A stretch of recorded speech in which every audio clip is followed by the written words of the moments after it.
गठबंधन बहुत मजबूती के साथ चुनाव लड़ रहा है और आप देखेंगे कि जब परिणाम आएंगे तो बहुत ही आशाजनक परिणाम होंगे और पूरे देश के लिए मैं समझती हूँ आशाजनक परिणाम आने वाले हैं। स्टार प्रचारकों की सूची महागठबंधन की जारी हुई जिसमें कुछ लोगों के नाम छूटे, भाजपा वाले टिप्पणी कर रहे हैं कि कुछ चुनिंदा लोगों को ही स्टार प्रचारक बनाया गया।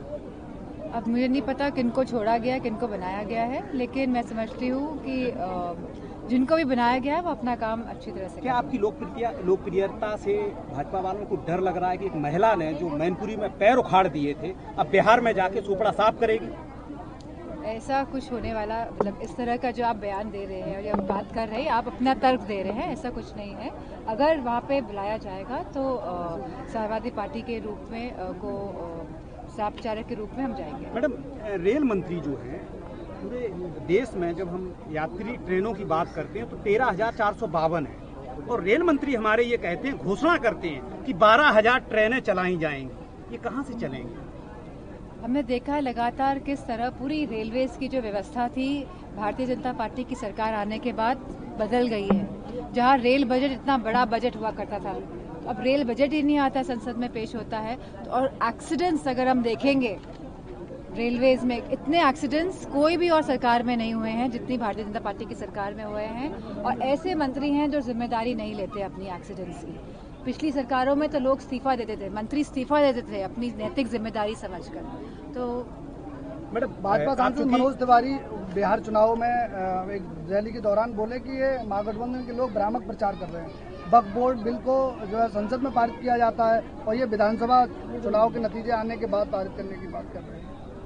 मैं समझती हूँ क्योंकि कोई एजेंडा नहीं है भारतीय जनता पार्टी वालों के पास, और जिस तरह की परिस्थितियाँ बिहार में हैं और जिस तरह सीएम का चेहरा नहीं है एनडीए के पास आज, तो मैं समझती हूँ कहीं ना कहीं ध्यान भटकाने के लिए वक्फ बोर्ड, ये सीआईए, ये एसआईआर, ये इस तरह की गतिविधियां जानबूझ के सरकार करती है। जिससे मूल मुद्दे जो हैं बिहार के, जहां बेरोजगारी है, जहां पे लोग पलायन कर रहे हैं क्योंकि कोई रोजगार नहीं मिल पा रहा है, तो इन मूल मुद्दों से ध्यान हटाने के लिए इस तरह की बयानबाजी और भाषणबाजी होती है। मैडम, आखिरी सवाल है, पीडब्ल्यूडी को लेकर उल्टा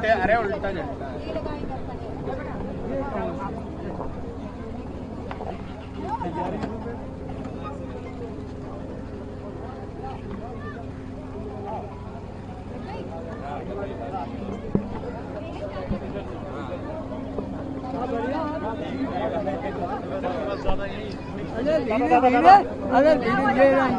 दादा मिले चार दादा मिल लो इधर।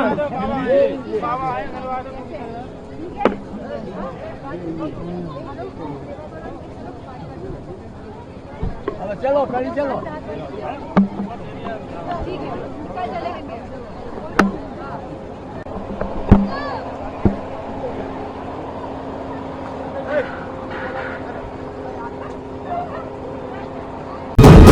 वीके न्यूज, राष्ट्र के नाम।